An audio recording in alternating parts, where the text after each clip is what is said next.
విజయవాడ ఇంద్రకీలాద్రికి భవానీలు పోటెత్తారు.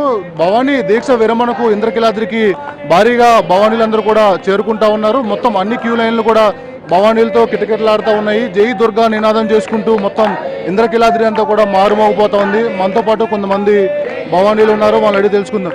భవానీ చెప్పండి, ఎక్కడి నుంచి వచ్చారు? భవానీ రాజమండ్రి నుంచి వచ్చాం. భవానీ చాలా బాగా చేస్తున్నారు. భవానీ దర్శనం కూడా బాగా కన్వీనియంట్గా పెట్టారు. ఈ సంవత్సరం ప్రతి సంవత్సరానికే ఇంప్రూవ్మెంట్ చేస్తున్నారు. భవానీ అమ్మ దర్శనం మేము 21 రోజుకి వేసాం. భవానీ అమ్మవారిని దర్శించుకుంటే ఏముంటుంది భవానీ, భగవంతుని తెలుసుకున్న అంత అదృష్టం కూడా ఉంటుంది భవానీ. ఆ తల్లి మాకు ఆ కరుణ ఇచ్చింది, అదృష్టం ఇచ్చింది. భవానీ మేము 21 రోజు నుంచి చేసుకున్నాం. బాగానే ఉంటుందండి. అంటే చాలా బాగున్నాయి ఏర్పాట్లు అండి. మదనపల్లి నుంచి వచ్చాను. ఏర్పాట్లు చాలా బాగున్నాయండి, సంతోషంగా ఉంది. ఆంధ్రప్రదేశ్ ప్రభుత్వానికి కృతజ్ఞతలు చెప్తున్నాను. ఇంద్రకీలాద్రిపై భవానీలు పెద్ద ఎత్తున తరలి వస్తూ ఉన్నారు. మొత్తం మనం చూడొచ్చు, ఈ భవానీలతో మొత్తం అన్ని క్యూ లైన్లు కూడా కిటకిటలాడుతూ ఉన్నాయి.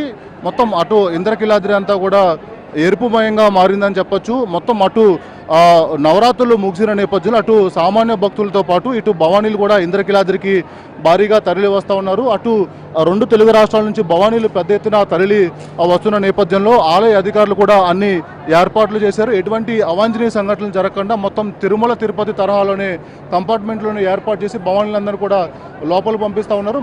మరోవైపు అటు ఆలయ ఏర్పాట్లన్నీ కూడా బాగున్నాయని చెప్పి కూడా అటు భవానీలు చెప్తా ఉన్నారు. ముఖ్యంగా అటు దూర ప్రాంతాల నుంచి పాదయాత్రగా భవానీలందరూ కూడా వస్తూ ఉన్నారు. ముఖ్యంగా ఈరోజు భవానీ దీక్షల విరమణకు ఇంద్రకీలాద్రికి పెద్ద ఎత్తున భవానీలందరూ కూడా చేరుకుంటా ఉన్నారు. కెమెరామెన్ మురళితో కలిసి వినయ్ ఎన్టీవీ ఇంద్రకీలాద్రి నుంచి.